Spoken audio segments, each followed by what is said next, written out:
Hello, and welcome to Upload, the weekly program where we take the collective consciousness of our brains and upload it to your mind.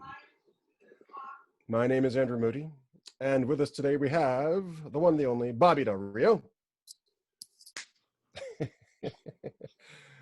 In Kingston, Mr. Todd Van Allen. Flies are attracted to shit. And last but not least, the one, the only, Lewis Taylor. I'm going to be stupider than usual today. Wow. Not mathematically possible. I know, how? Really? How? What's less than zero? Oh, nice. Thank you Nice for work. your Nice constant Math support. joke. You opened up the Math opportunity, man. Thank You you. just dig Thank the you. hole. Thank you. Jump right in. Okay, so first I think we should just talk about, I know that you've got the lineup, but let's just do a quick thing about the debates. So Kamala and what's his name? Pence. We're at it. Harris and Pence going at each other between plexiglass. What do you think the outcome of those debates is going to be on the election? Nothing. Yeah. No impact. Yeah. Right? What are these debates? There's just What's less than zero? My intelligence, apparently. Look, I think as entertainment, sure, why not? What the hell else is going on? As political analysis, I don't know. Look, we could debate the merits of the debate. I do think Pence won the debate handily. With that said, I don't think it matters, and I don't think people are. See, for me, when I evaluate the debate, like I'm looking at it like an essay, and I don't think that that's how people view politics anymore. I think it's like, I like Kamala, I hate Pence. I'm on this team, you're on that team. You know, we're distracted by flies on people's heads, and oh, do you see when he laughed for a second? He's a dick.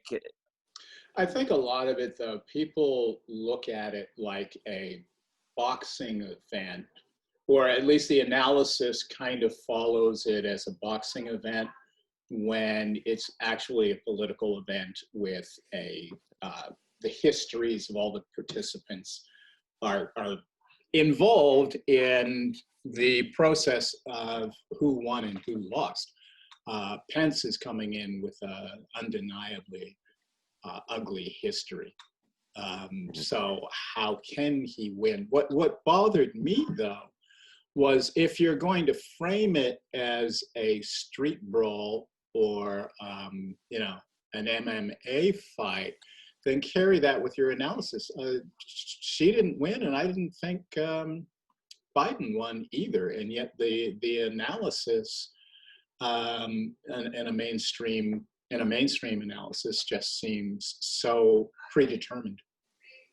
I was performing last night, so I was not able to watch the thing live. I was too busy. If you really wanted to see a white man just steamroll over anyone else participating in the conversation, come see my show Thursday through Saturday at the Kingston Absolute Comedy. But nice segue, by the way. I did not in any way I wasn't able to watch the debate. So what I did is I went onto Twitter just to see like sort of like what the summaries were, what the newscasts were, and overwhelmingly it was to this point of this is just a boxing match or political sport. It was more commentary of the lack of decorum that was going on throughout the debate, the fact that Kamala could not get a word in edgewise, that he was just that Pence was just taking the usual steamrolling, and that Trump did in the first debate and ran with that. I couldn't disagree That's not true. more. That's not true. Yeah, that's not what I said. Harris crushed Pence. Wow. Crushed him. Okay. And I'll tell you why. Because, again, like debates, look at the history, especially vice presidents. If you're the incumbent and you're low in the polls, what you have to do is enlarge the tent. Pence didn't do that. And partially didn't do that because he couldn't. He's like, he can't go against his boss.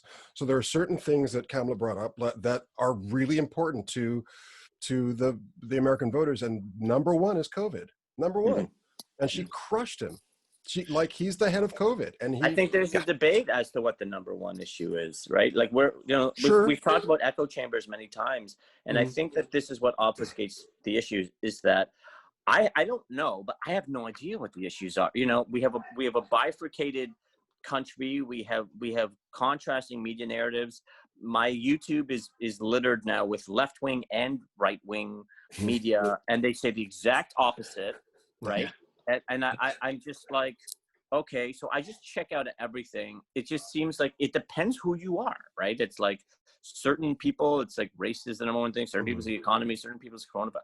I have no idea. I see all the polls that say Trump is way behind, but largely I've gotten those from the left, and then the right reports on the left wing polls, but I don't know if anybody even knows.